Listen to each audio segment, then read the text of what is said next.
Bonjour à toutes et à tous, soyez les bienvenus dans l'hebdo de la ville de Valenciennes. Voici les titres développés dans cette édition. Nous ferons d'abord un point sur le chantier du conservatoire qui a bien avancé puisque les studios seront restitués aux élèves et aux professeurs pour la rentrée. À l'occasion de l'opération Valencycle qui se tiendra le 20 septembre, nous ferons le bilan de l'utilisation du vélo dans la ville de Valenciennes. Vous verrez que les Valenciennois sont loin d'être convaincus par les deux roues. Enfin, nous terminerons avec la grande braderie de Valenciennes, avec un stand inattendu, celui de la Maison du Pain de Vie. Comme promis et annoncé dès le départ, les studios du Conservatoire départemental de Valenciennes sont terminés et sont donc prêts pour la rentrée. 4 studios au rez-de-chaussée et 5 au premier étage, dont 2 grands, contre 4 petits studios avant les travaux. Ces studios sont évidemment conçus avec toute l'acoustique nécessaire à la pratique de la musique. Les peintures, elles, seront réalisées pendant les vacances de la Toussaint. Un chantier difficile et une course contre la montre pour parvenir à restituer les lieux aux musiciens en temps voulu. On écoute Hervé Mormantin, l'adjoint en charge des travaux, et Thierry Thibault, le directeur du conservatoire.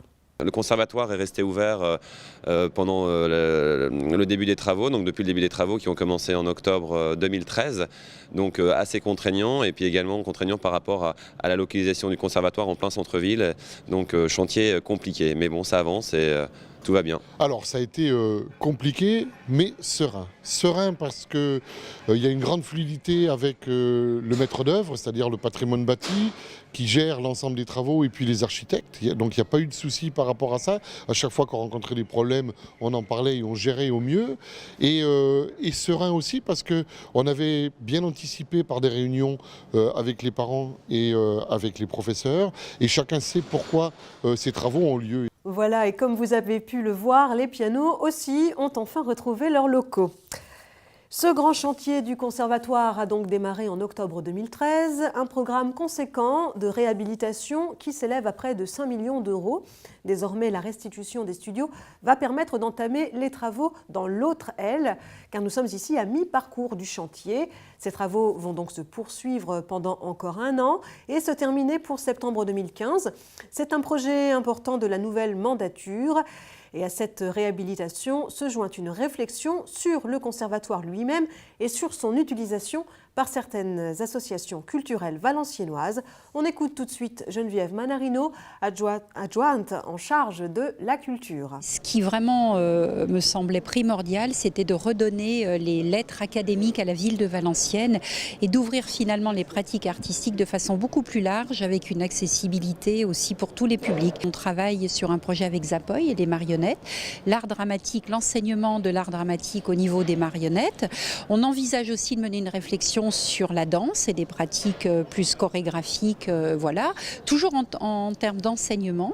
Et puis pour élargir aussi le conservatoire, on va libérer des lieux qui étaient plus utilisés sous forme de réservation. Donc je parle de l'auditorium Saint-Nicolas et de l'aquarium. Et ça, ce sera des nouveaux lieux où le conservatoire pourra mettre en valeur ces nouvelles pratiques artistiques ou aussi les pratiques artistiques actuelles qui sont les harmonies, les concerts, voilà, pour faire un lieu vivant. Voilà donc pour ce chantier. Nous y reviendrons bien sûr lors d'un prochain point d'étape et bonne rentrée aux musiciens. On reste dans le volet culture avec la bibliothèque désormais qui elle aussi fait peau neuve. Sachez qu'un nouveau logiciel de gestion et un nouveau portail informatique y seront déployés fin septembre. Pour mener à bien cette opération, sachez que la bibliothèque sera fermée à partir du mardi 23 septembre jusqu'au mardi 7 octobre. Le bibliobus interrompt également ses tournées. Je vous rappelle que la bibliothèque de Valenciennes a été labellisée bibliothèque numérique de référence par le ministère de la Culture et de la Communication et qu'à ce titre, elle poursuivra sa révolution numérique jusque fin 2015. Et je vous donne cette autre info travaux pour continuer. Sachez qu'un terrain multisport et une aire de jeu pour enfants vont être construits dans la rue Pierre-Warin, dans le quartier des Agglomérés. Les travaux doivent démarrer en décembre 2014 et se terminer en avril 2015. Allez, retour sur la braderie de Valenciennes, une édition à succès grâce au beau temps. Dès 9h30 lundi matin, certaines rues étaient déjà bondées. Cette année, c'est sur le stand de la Maison du Pain de Vie que nous nous sommes arrêtés. Les sœurs revendent les objets donnés à la Maison du Pain de Vie pour financer leurs œuvres humanitaires en Afrique ou en Amérique du Sud. On écoute Sœur Marie qui vient de rentrer du Pérou où elle consacre sa vie aux Indiens Quechua depuis 27 ans. Nous revendons tout cela et ce n'est pas pour nous, ce n'est pas pour la vie de la maison ni des personnes qui habitent dans la maison, mais pour ces réalisations que nous avons dans d'autres pays.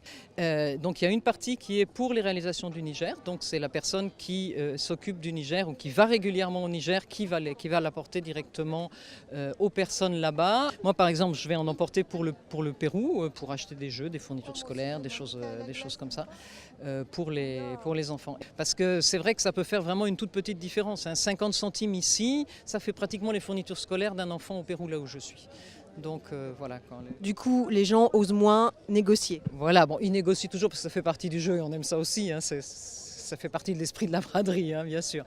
Mais c'est vrai que quand on leur dit, écoutez, non, on ne peut pas baisser plus parce que vos 50 centimes, ça représente quelque chose pour les enfants là-bas, que ce soit au Niger, que ce soit au Pérou ou ailleurs, quoi. Tous les ans est organisée à Valenciennes l'opération Valencycle, fruit de la collaboration entre l'association Droit au vélo, la ville de Valenciennes, Val Métropole, Transville et le centre hospitalier. Cette manifestation tente de promouvoir et de développer l'utilisation du vélo en ville. Cette année, Valencycle se déroule le samedi 20 septembre. Or, force est de constater que les usagers de la route ne sont pas décidés à se déplacer à vélo dans Valenciennes et dans l'arrondissement en général. Les modes de déplacement alternatifs sont boudés. Les chiffres restitués par Pascal Van Helder, conseiller municipal au déplacement, sont éloquents. D'après une enquête menée auprès des ménages dans le cadre du plan de déplacement urbain, seulement 2% d'entre eux disent utiliser le vélo pour se déplacer. On écoute Pascal Van Helder. Nous lui avons demandé comment inciter les Valenciennois à laisser leur voiture au garage. Alors, il y a plusieurs façons de faire, bien entendu. La première, c'est d'essayer de convaincre. Donc, il faut des actions pédagogiques qui soient axées sur la santé, qui soient axées sur la sécurité, qui soient axées sur le bien-être en général. Et puis, après ça, il faut mettre en place des équipements. C'est bien sûr les pistes de circulation des vélos. C'est également les stationnements des vélos qui sont tragiquement insuffisants un peu partout. Et il faut donc que les gens puissent avoir à leur disposition de quoi utiliser facilement un vélo. Il faut que les gens puissent utiliser un vélo non seulement pour faire un court-circuit, mais également pour faire des circuits plus longs, auquel cas ça implique qu'ils puissent utiliser le vélo et un autre mode de transport, je pense en particulier au transport collectif. Il faut qu'on puisse rentrer facilement son vélo dans le train, dans le bus, dans le tramway. Voilà, et je vous rappelle donc que Valencycle se déroule samedi 20 septembre toute la journée sur la place d'Armes. Et en ville, le programme complet se trouve sur l'anneau citoyen valenciennois. Dans le cadre de la réforme des rythmes scolaires, la ville de Valenciennes a mis en place des heures d'ateliers découvertes dans les écoles. Ces temps d'activité périscolaires, comme la loi les appelle, sont facultatifs et ont pour but d'accueillir les élèves de 15h à 16h30, 2 jours par semaine lorsque la classe est terminée. Nous sommes ici à l'école maternelle Cario. Cet après-midi, c'est éveil gymnique pour les uns et yoga pour les autres. On écoute les explications de Geneviève Manarino, l'adjointe en charge de l'éducation. Donc c'est toute une réflexion qui a été menée avec les partenaires, avec les associations de la ville, les enseignants, l'éducation nationale, pour ne pas aussi faire un copier-coller de ce qui existait déjà dans les écoles. Donc on est dans un rythme de croisière, ça fait 15 jours maintenant que la rentrée s'est mise en place. Et par exemple aujourd'hui, dans cette école, vous avez 3 animateurs qui interviennent de 15h à 16h30, un référent qui fluidifie le passage dans les activités et ensuite des élèves qui en profitent. L'autre événement de ce week-end, c'était bien sûr le Tour du Saint-Cordon. Dimanche 14 septembre a démarré la neuvaine et cette année, c'est en présence de Monseigneur Jacques Perrier, évêque émérite de Lourdes pendant 15 ans, que la procession s'est mise en marche. Il est le seul évêque de France à avoir accueilli 2 papes, Jean-Paul II en 2004 et Benoît XVI en 2008. C'est la première fois que Monseigneur Perrier participe au pèlerinage du Saint-Cordon, un pèlerinage qui a fêté ses 1000 ans en 2008, l'année justement où le pèlerinage de Lourdes a fêté ses 150 ans. On l'écoute. Vous savez qu'une fois, Notre-Dame du Grand Cordon est venue, on l'a accueillie solennellement à Lourdes, et même ce jour-là, elle a ouvert la procession du soir, la procession au flambeau, qui est la procession la plus populaire. Oui, on l'a reçue et bien reçue. Il se trouvait d'ailleurs que dans ces années-là, plusieurs des responsables laïcs importants des sanctuaires étaient de votre région. Mais le pèlerinage de Lourdes est un pèlerinage qui est beaucoup suivi dans la région. Du Nord, beaucoup. C'est la région qui vient le plus. Et aussi vos voisins belges, il faut savoir que ce sont les premiers non français qui sont venus en très grand nombre à Lourdes. Et vous aussi, les 3 diocèses du Nord viennent avec plusieurs pèlerinages par an, d'habitude des milliers à chaque fois. Oui, le Nord. Alors pourquoi ? Je crois que le diocèse, les paroisses sont toujours associées. C'est un acte populaire, mais dans lequel le diocèse a toujours appuyé de toutes ses forces. Et comme chaque semaine, voici quelques idées de sortie. Elles sont consacrées cette fois-ci aux Journées européennes du patrimoine. Les 20 et 21 septembre, les journées seront dédiées à la Grande Guerre. Alors, d'abord, côté exposition, ne manquez pas Valenciennes dans la Grande Guerre, 14-18, trésor de guerre. Dans le hall de l'Hôtel de Ville, cette expo d'objets courants ou insolites datant de la Première Guerre mondiale a pu être montée grâce au concours de collectionneurs privés. Et toujours dans le hall de l'Hôtel de Ville, il y a aussi Valenciennes placardée, une exposition d'affiches de l'époque. Et direction l'Aquarium, où Samuel Buchmann présente ses dessins, sculptures et peintures dans une exposition intitulée « De loin ». Enfin, à la bibliothèque vous est proposée une expo photo « Pierre de mémoire » de Gérard Chevalier. Et côté musique, vous ne serez pas en reste puisqu'un concert lecture sur des épisodes de la vie valenciennoise entre 14-18 vous sera donné avec le Valenciana Orchestra. C'est à l'Auditorium Saint-Nicolas, samedi 20 à 20h et dimanche 21 à 16h.